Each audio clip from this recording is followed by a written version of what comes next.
ओम गंग गणपतिये नमः। आज वैशाख मास के बुधवार को सुनिए बुधवार की पौराणिक कथाएं। साथ में सुनेंगे धन समृद्धि प्रदान करने वाली, बरकत देने वाली माता अन्नपूर्णा की कथा। तो इन सभी कथाओं को श्रद्धा और भक्ति के साथ आप पूरा अवश्य सुनिएगा। प्रेम से बोलिए गणेश जी महाराज की जय। बहुत समय पहले की बात है। एक गांव में एक भाई बहन रहते थे। भाई बहुत गरीब था, पर उसकी बहन पैसे वाली थी। जब बहन के ननद का विवाह था, तब बहन ने ना तो अपने भाई को विवाह में आने का निमंत्रण दिया और ना ही कोई चिट्ठी भेजी, ना कोई संदेश भेजा। भाई को बाहर वालों से पता चला कि उसकी बहन के ननद का विवाह है।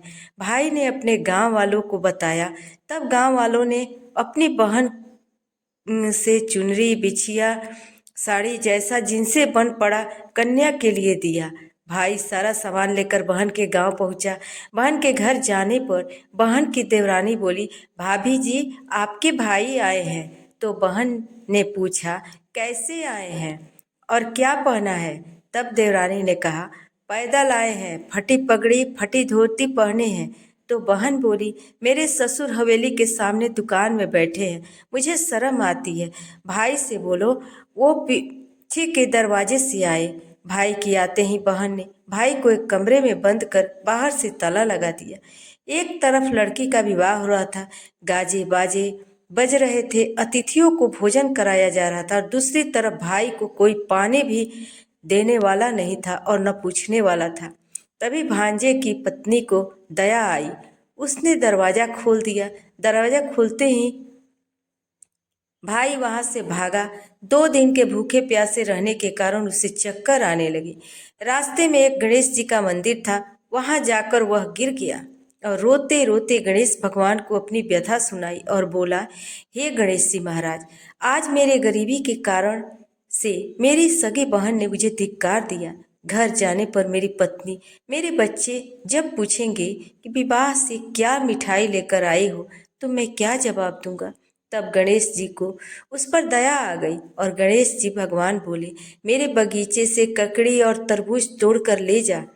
तब भाई ने ककड़ी तोड़कर झोला में भर लिया और अपने घर गया। घर जाते ही बच्चों ने पूछा, पिताजी बुआ के यहाँ से हम लोगों के लिए क्या लाए हो? झोला खोलते ही छोटे तरबूज सोने के गेंद में बदल गए। बाकी तरबूज काटने से हीरे मोती निकले। पत्नी बोली, आप बहन के घर से इतना कुछ क्यों लाए? आपकी बहन ने हम लोगों को बहुत ज्यादा दे दिया है। भाई ने कुछ भी जवाब नहीं दिया। गणेश जी की कृपा से उसके दिन बदल गए। भाई का काम धंधा जोरों से चलने लगा। धीरे धीरे गहने कपड़े रहने के लिए मकान बन गए। पत्नी बोली, एक बार ननद जी को बुला कर लाइए। तो भाई ने नए कपड़े नए जूते पहनकर रथ में बैठकर बहन को लेने गया। देवरानी बोली, भाभी जी आपके भाई आए हैं। बहन ने पूछा, कैसे आए हैं और क्या पहना है? तब देवरानी बोली, रथ में बैठकर खूब ठाट बाट से आए हैं।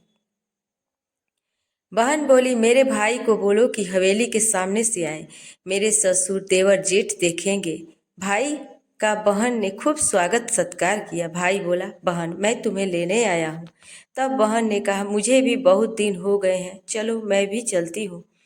बहन भाई बहन को लेकर अपने घर चल दिया। भाई और उसकी पत्नी ने बहन को खूब आदर सत्कार किया। जो चीज़ें मांगी सब बनवा कर दिया। बहन बोली, भाई मुझे एक जूते चाहिए। तब भाई ने मोची से को बुलाया और कहा, मेरी बहन के लिए ऐसी जूती बनाओ जो मुंह से बोले। भाई ने बहन को सारा धन देकर विदा किया, पर अभी तक वह जूती नहीं आई थी। बहन रवाना होने लगी, तभी मोची जूतियाँ लेकर आया। बहन की जूती पहनते ही जूतिया बोली, निर्धन भाई की पैसे वाली बहन, गणेश जी का बगीचा नहीं होता तो आज क्या करती? बहन तब भाई की पत्नी से पूछने लगी, यह कहाँ से आवाज़ आ रही है? तभी भाई ने कहा, सुबह का समय है, कोई जीव जंतु बोल रहे होंगे। भाई ने घोड़े गाड़ी को जल्दी जाने को कहा। बहन के जाते ही पत्नी जीत करके बैठ गई। जूती क्या बोल रही थी? तब पति ने अपनी पत्नी से आप बीती सुनाई कि कैसे बहन ने मुझे 2 दिन भूखा रखा, कमरे में बंद कर दिया था। भांजे की बहू ने दरवाजा खोला, तब मैं बाहर आया और गणेश जी की शरण में जा पहुंचा। गणेश जी की कृपा हमारे दिन बदले। उसने अपनी पत्नी को सारी व्यथा बताई। तब पत्नी बोली, अगर मुझे मालूम होता तो मैं आपकी बहन को कुछ नहीं देती। मेरा दिया हुआ सब कुछ वापस लेकर आओ। तब पति बोला, गणेश जी भगवान ने हमें सब दिया है। अगर वह मुझे भूखा प्यासा कमरे में बंद नहीं करती तो मैं गणेश भगवान के मंदिर में क्यों जाता? क्या मैं गणेश जी को अपना दुखड़ा सुनाता? तुम अपना मन मैला मत करो और अपने पर तो गणेश जी की कृपा है, किस चीज़ की कमी है? फिर दोनों गणेश जी के आगे झुककर प्रणाम करते हैं और जयकारा लगाते हैं, गणेश जी महाराज की जय। हे गणेश जी महाराज, जैसी कृपा अपने गरीब भाई पर की, वैसे ही अपने सभी भक्तों पर अपनी कृपा बनाए रखना। तो आइए अब सुनते हैं गणेश जी महाराज की अगली पौराणिक कथा। एक बार देवी तुलसी विवाह हेतु वर ढूंढने के लिए तीर्थ यात्रा पर निकली थी और ढूंढते ढूंढते वह गंगा किनारे पहुंच गई। उस समय गणेश महाराज गंगा के किनारे तप कर रहे थे। देखते ही देवी तुलसी उन पर मोहित हो गई और उनके मन में गणेश भगवान से विवाह की इच्छा उत्पन्न हुई। फिर देवी तुलसी ने गणेश जी के पास जाकर उनका ध्यान भंग कर दिया। आंखें खोलने के बाद गणेश भगवान के सामने देवी तुलसी खड़ी थी, लेकिन सामने एक स्त्री है, इसलिए अपने क्रोध को नियंत्रण में रखकर गणेश भगवान ने पूछा, आप कौन हैं देवी, और मेरा ध्यान भंग करने का क्या कारण है? तो जवाब में देवी तुलसी ने अपने परिचय के साथ गणेश जी से विवाह की बात कर ली। उत्तर में गणेश जी महाराज बोले, मैं ब्रह्मचारी हूँ, इस वजह से मैं विवाह नहीं कर सकता। अपने विवाह प्रस्ताव के लिए ना सुनने के बाद देवी तुलसी क्रोधित हो गई और उन्होंने गणेश जी को श्राप दे दिया कि उनका ब्रह्मचर्य टूटेगा और उनके 2 विवाह होंगे। इस बात पर गणेश भगवान भयंकर क्रोधित हो उठे, क्योंकि एक तो वह स्त्री है, इसलिए ध्यान भंग करने पर भी गणेश जी कुछ नहीं कहा और इतनी विनम्रता से बात करने पर भी उन्हें श्राप दिया गया। फिर गणेश जी ने भी देवी तुलसी को श्राप दे दिया कि तुम्हारा विवाह शंखचूड़ नामक के असुर के साथ होगा। एक देवी होकर भी उनका विवाह एक राक्षस से होगा। यह जानकर देवी तुलसी विचलित हो गई। विनायक जी से इस कठोर श्राप से मुक्ति दिलाने की क्षमा याचना करने लगी। फिर गणेश जी को तुलसी जी पर दया आ गई। वे बोले, मेरा श्राप तो बदल नहीं सकता, वह तो सच होकर ही रहेगा, लेकिन अगले जन्म में तुम एक पेड़ बनोगी और भगवान विष्णु जी को अत्यंत प्रिय हो जाओगी। उनकी पूजा में भी तुम्हारा एक महत्वपूर्ण स्थान होगा और कलयुग के इंसानों को तुम मोक्ष का मार्ग प्रदान करोगी। लेकिन तुमने मेरा तप भंग किया है और मुझे ब्रह्मचारी होकर भी 2 विवाह का श्राप दिया है, इसलिए मेरी किसी भी प्रकार की पूजा में तुम निषेध रहोगी। इस प्रकार देवी तुलसी गणेश जी भगवान की पूजा में निषेध हो गई। प्रेम से बोलिए गणेश जी भगवान की जय। प्रेम से बोलिए गणेश जी महाराज की जय। आइए अब सुनते हैं गणेश जी की पूजा पाठ में सुनी जाने वाली पौराणिक कथा। एक गांव में एक सेठ और सेठानी रहते थे। वे बहुत ही धार्मिक प्रवृत्ति के थे। वे गणेश जी के अनन्य भक्त थे। वे दोनों बिना चूके हर बुधवार को गणेश जी का व्रत रखते थे और शाम को ब्राह्मणों को भोजन कराने के बाद अपना व्रत खोलते थे। सेठ जी का काफ़ी बड़ा परिवार था। वे आपस में बड़े प्रेम और भाईचारे से रहते थे, लेकिन सेठानी और सेठ की कोई संतान नहीं थी। इस विषय पर परिवार और गांव के लोग आपस में बहुत बातें किया करते थे। सभी लोग सेठानी को बाँझ बुलाते थे और सभी बातें सुनकर सेठ और सेठानी बहुत दुखी होते थे। एक बुधवार के दिन सेठ और सेठानी भगवान गणेश जी की पूजा संपन्न करा के मंदिर से बाहर आ रहे थे। तभी उन्हें सीढ़ियों पर एक छोटा सा बच्चा अकेले बैठा हुआ दिखाई दिया। बालक को देखते ही दोनों उनके पास गए और पूछा कि तुम्हारे माता पिता कहाँ हैं? लेकिन बच्चे ने अभी तक ठीक से बोलना नहीं सीखा था, इसलिए वो बोल ही नहीं पाया। पर दोनों सेठ सेठानी बच्चे को पास शाम तक बैठे रहे। तब तक पंडित जी और सेठ जी और उनके नौकरों ने आसपास जाकर बच्चों के माता पिता को खोजने की कोशिश की, लेकिन उन्हें बच्चे के माता पिता या बच्चे खोने की कोई खबर ना मिली। फिर पंडित जी ने सेठ और सेठानी को वह बच्चा अपने घर ले जाने के लिए कह दिया। साथ में यह भी कहा कि अगर बच्चे के माता पिता यहाँ पर आते हैं तो मैं स्वयं उन्हें उनके पास ले जाऊंगा। तब सेठ और सेठानी की खुशी का ठिकाना नहीं रहा। वे दोनों खुशी खुशी उन्हें नन्हे बालक को अपने साथ घर ले गए। सेठानी ने बच्चों का नाम अपने आराध्य भगवान श्री शंकर गणेश जी के नाम पर गणेश रखा और बड़े प्यार और दुलार से उनका पालन और पोषण करने लगी। कुछ दिनों बाद उसी गांव में एक ठग पति पत्नी आए। उनका इरादा गांव के सबसे बड़े अमीर आदमी को ठगने का था। वे दोनों ठग गणेश मंदिर की सीढ़ियों पर बैठकर सोच विचार कर रहे थे। तभी वहां पर पंडित जी आ गए और गांव में अनजान लोगों के देखते ही उसने पूछा कि क्या आपका बच्चा खो गया है। दोनों चोरी चकारी के लिए बहाना ढूंढ रहे थे, इसलिए उन दोनों ने तुरंत ही हाँ कह दिया। तब पंडित जी ने कहा कि चिंता की कोई बात नहीं है, आपका बच्चा एक सेठ जी के घर पर पल रहा है। पंडित जी उन दोनों ठग को सेठ जी के घर ले गए। गणेश जी के माता पिता आ गए। यह खबर सुनकर सेठ और सेठानी बहुत दुखी हुई। सेठ जी उन दोनों पति पत्नी एक को एक रात के लिए अपने अतिथि गृह में ठहराया। अब वह दोनों ठग सिर्फ मौके की फिराक में थे। उसी रात सभी लोग सो जाने के बाद वे ठग एक एक करके सभी कमरों की तलाशी करने लगे। फिर वे दोनों तिजोरी वाले कमरे में पहुंच गए। छानबीन के वक्त होने वाली छोटी मोटी आवाजों से सेठ जी का एक नौकर जग गया और आवाज की दिशा में तिजोरी वाले कमरे के नजदीक आ गया। उसने चुपके से अंदर जब झांक कर देखा तो दोनों ही मेहमान कीमती सामान चुरा रहे थे। नौकर ने यह देखते ही धीरे से कमरे के बाहर की कुंडी लगा दी और चोर चोर बोलकर पूरे घर में हल्ला मचा दिया। शोरगुल की आवाज सुनते ही घर के सभी लोग इकट्ठा हो गए। सब सेठ जी ने उन दोनों चोर पति पत्नी को कमरे से बाहर निकाला और सुबह ही पंचायत में हाजिर कर दिया। सेठ जी ने सरपंच जी को पूरा मसला बताया और कहा कि यह दोनों तो चोर हैं, अब हम पुत्र गणेश को इन दोनों को नहीं देंगे। लेकिन वे दोनों ठग पति पत्नी अपने जिद पर अड़ गए और बच्चे को ले जाने की जिद करने लगे। सरपंच जी इस गंभीर समस्या का एक तोड़ निकाला। उन्होंने सेठानी और दूसरी औरत को गणेश जी के सामने खड़ा कर दिया और कहा, जिसके भी आंचल से दूध की धार गणेश जी के मुंह में जाएगी वह बालक गणेश जी उसके पास ही रहेगा। फिर वे दोनों अपने अपने आंचल मुंह के बच्चे के मुंह के सामने फैलाकर खड़ी हो गई। सेठानी जी मन ही मन भगवान गणेश जी का नाम का जाप कर रही थी। देखते ही देखते गणेश जी भगवान की कृपा से सेठानी के आंचल से दूध की एक धार गणेश जी के मुंह में गिरी और इस तरह बालक गणेश सेठ और सेठानी के साथ हमेशा के लिए रहने लगी। बोलिए गणेश जी भगवान की जय। आइए अब सुनते हैं धन समृद्धि प्रदान करने वाली, घर में बरकत देने वाली माता अन्नपूर्णा की बड़ी ही दुर्लभ कथा। इस कथा को श्रद्धा और भक्ति के साथ पूरा अवश्य सुनिएगा। प्राचीन काल की बात है। पुरुषोत्तमपुर नामक गांव में एक धर्मात्मा सेठ जी रहा करते थे। उनके 5 पुत्र और एक सबसे छोटी पुत्री थी। उनका नाम गौरी था। सेठ जी का भरा पूरा परिवार था। सेठ जी ने अपने सभी 5 पुत्रों का विवाह कर दिया था। जब छोटी बेटी गौरी विवाह के योग्य हुई तो उन्होंने उसका विवाह एक दूसरे नगर के अपने ही समान धनी परिवार में कर दिया।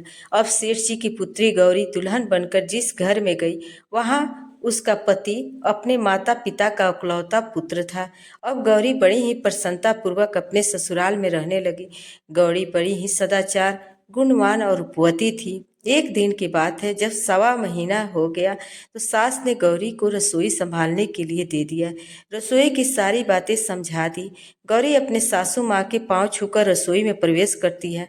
तब सासू माँ ने कहा, बहू रोज सुबह जल्दी उठकर पूजा पाठ करके रसोई में प्रवेश करना, फिर खाना बनाना। रोटी बनाते समय पहली रोटी गाय को और अंतिम रोटी कुत्ते की बनाना मत भूलना। इस प्रकार सास ने गौरी को सब कुछ समझा दिया। गौरी 4 लोगों के लिए खाना बनाती है और खाना बनाकर अपने पूरे परिवार को खिलाती है। जब अंत में खुद खाने के लिए बैठती है तब वह देखती है कि उसके लिए तो रोटी बची ही नहीं है। वह चावल दाल और सब्जी खाकर पानी पी लेती है। जब शाम होती है तब गौरी ने सुबह से ज़्यादा आटा लगाया, रोटी सब्जी बनाकर रख दी। जब रात्रि में सब लोग खाना खा चुके तो फिर से जब गौरी खाने के लिए बैठी रोटी का डब्बा खोलती है तो उसमें एक भी रोटी नहीं होती। यह देखकर उसे बड़ा आश्चर्य होता है कि उसने तो सुबह से ज़्यादा आटा लगाया था लेकिन रोटियां बची ही नहीं। अब वह सिर्फ सब्जी खाकर पानी पीकर सो जाती है। अगले दिन फिर उसने कल से दुगुना आटा लगाया और रोटियां बनाई। फिर से उसे रोटी नहीं मिली। सभी रोटियां खत्म हो गई थी। अब उस दिन से आधे पेट खाना खाकर ही उसने रहना पड़ा। इसी कारण गौरी चाहे कितना भी आटा लगाती रोटियां उसे नहीं मिलती। यह हर रोज का काम हो गया था। वह सोचने लगी, आखिर कौन नहीं चाहता है कि मैं रोटियां नहीं खाऊं, मैं पेट ना भरूं। गौरी इस आस में आटा ज्यादा गूंथती कि किसी न किसी दिन उसे रोटियां मिलेगी, किंतु ऐसा नहीं होता। ऐसा करते करते बहुत कमजोर दुबली पतली हो गई। ऐसे ही एक दिन की बात है, जब गौरी रसोई में सब्जियां काट रही थी, गलती से चाकू से उसका हाथ कट जाता है। वह रोटियां नहीं बना पाती है तो उसकी सासू माँ ने कहा, बहू रहने दो, आज मैं रोटियां बना देती हूँ। तो गौरी ने कहा, नहीं सासू माँ, आप आटा लगा दीजिए, मैं रोटियां बना दूंगी।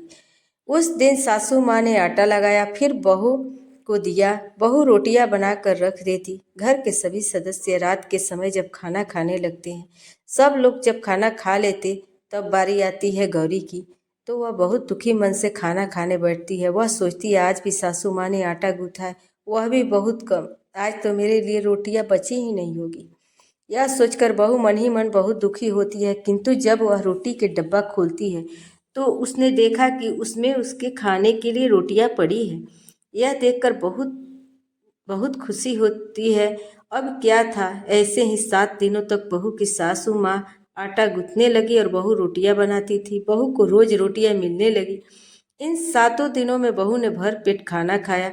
जब 8वां दिन आया तो बहू का हाथ भी ठीक हो गया। तब सासू माँ ने कहा, गौरी बेटा, आज मैं आटा गूंथ दूं। फिर बहू आटा गूंथने लगी। फिर गौरी ने कहा कि मेरी माँ, मेरा हाथ अब ठीक हो गया है, मैं आटा गूंथ लूंगी। उस दिन गौरी ने आटा गूंथा, रोटियां बनाई, सबको प्रेम पूर्वक खाना खिलाया। जब उसके खाने की बारी आई तब उसने देखा कि रोटी डब्बे में तो रोटी है ही नहीं, पूरी रोटी खत्म हो गई। यह देखकर वह गौरी बहुत ही आश्चर्य में पड़ जाती है। वह सोचती है, जब तक सासू माँ ने आटा लगाया तब तक तो मुझे रोटियां मिलती थी, लेकिन जब से मैं आटा गूंथने लगी तो मुझे रोटियां ही नहीं मिलती, जबकि सासू माँ मुझसे बहुत कम आटा गूंथ रही थी। इसके बाद भी पूरा परिवार उसमें खा लिया करता था। ऐसी क्या बात है? सारी बातें सोचकर गौरी परेशान हो जाती और दिन भर दुखी रहती। एक दिन की बात है, गौरी के पति ने गौरी से पूछा, गौरी, तुम इतना उदास क्यों रहती हो? इतना सारा धन संपत्ति सब तुम्हारा ही तो है, तुम्हें रोकने टोकने वाला कोई नहीं है। तुम अपने मन से अपनी पसंद का भोजन बनाकर खाती हो। तुम दिन प्रतिदिन इतनी कमजोर कैसे होते जा रही हो? गौरी ने लाज और संकोच से अपने पति को कुछ नहीं बताया। तब उसके पति ने सोचा, शायद उसकी पत्नी को उसके माता पिता की याद आ रही है। इसलिए अगले दिन गौरी का पति अपने माता पिता से कहता है, पिताजी, मुझे लगता है गौरी को उसके माता पिता की याद आ रही है, मैं उसके मायके ले जाकर सबसे मिलवा लाता हूँ। अपने बेटे की बात सुनकर गौरी के सास ससुर तैयार हो जाते हैं और उसे जाने की अनुमति दे देते हैं और कहते हैं, बेटा, यदि बहू को अपने माता पिता से मिलकर प्रसन्नता होती है तो अवश्य है तुम उसे मायके ले जाओ। अब गौरी का पति अपनी पत्नी को लेकर उसके मायके जाता है और दामाद और बेटी को देखकर उसका बहुत ही आवाभगत होता है। तरह तरह के व्यंजन बनाए जाते हैं, उन्हें खिलाए जाते हैं, बहुत सेवा सत्कार होता है। उसी दिन रात्रि के समय मिलने पर गौरी की माँ ने अपनी बेटी को कोने में ले जाकर पूछा, बेटी, तुम इतनी दुबली पतली कैसे हो गई? तुम तो बहुत ही कमजोर दिख रही हो, क्या बात है? तुम्हें कौन सी बात खाई जाती है? क्या तुम्हारे ससुराल वाले तुम्हारी चिंता नहीं करते, तुम्हें दुख देते हैं, या ऐसी कौन सी बात है जिससे तुम्हारी यह दशा हो गई है? अपनी माँ की बात सुनकर गौरी अपनी सारी परेशानी, सारी चिंताएं, सब कुछ बताती है। अपनी बेटी की बात सुनकर गौरी की माँ ने कहा, बेटी, हमें लगता है माता अन्नपूर्णा तुमसे नाराज हो गई हैं। इस विषय में तो मैं कुछ नहीं कह सकती, क्योंकि तुम्हारे ससुराल से हमारे बोलने का कोई अधिकार नहीं है। इसलिए मैं तो कहूँगी, तुम यहाँ से जाने के बाद इस विषय में अपने सास ससुर से बात करना। वही कुछ हल बताएंगे और तुम्हारी समस्या का समाधान होगा। बेटी, माँ अन्नपूर्णा जिससे नाराज होती है उसके साथ ऐसा ही होता है। अब अपनी माँ की बातें सुनकर गौरी निश्चय करती है कि वह सारी बातें अपने सासू माँ से कहेंगी। अब जब सुबह का समय होता है, गौरी अपने माता पिता से विदाई लेकर अपने ससुराल आ जाती है। और ससुराल आने के बाद वह अपने ससुर, सास और पति से सारी बातें कह दे सुनाती है और कहती है, माँ जी, जब से मैं रसोई संभाली हूँ, मैं खाना बनाती हूँ, तब से मुझे एक दिन भी रोटियाँ नहीं बचती। मैं बिना खाए ही सो जाती हूँ, किसी दिन जल पीकर ही सो जाती हूँ, किसी दिन चावल सब्जी खाती हूँ, रोटी तो मुझे मिलती ही नहीं है। और माँ जी, आपको याद है मेरा हाथ कटा था, तब आप उस समय आटा गूँथा करती थी, वह भी बहुत कम, फिर भी मेरे लिए रोटियां बचा करती थी और मैं भर पेट खाना खाती थी। लेकिन अब जब मेरे हाथ का घाव ठीक हो गया, तब से मैं फिर से आटा गूँथने लगी और रोटियां बनाने लगी। अब मेरे लिए फिर से रोटियां नहीं बचती, मैं आधे पेट ही खाना खाती हूँ। अपनी बहू की बातें सुनकर सास को सब कुछ समझ में आ गया। उसने कहा, बहू, यह शायद मेरी ही गलती है। मैंने तुम्हें सब कुछ बताया, सब कुछ सिखाया, लेकिन एक बात बताना भूल गई। ऐसा कहकर सास अपनी बहू को हाथ पकड़कर गौरी को रसोई में ले जाती है। एक परात में आटा निकालकर उस आटे को अच्छे से गूँथती है और गूँथने के बाद गूँथे हुए आटे पर अपनी अंगुलियों का 5 छाप लगा देती है।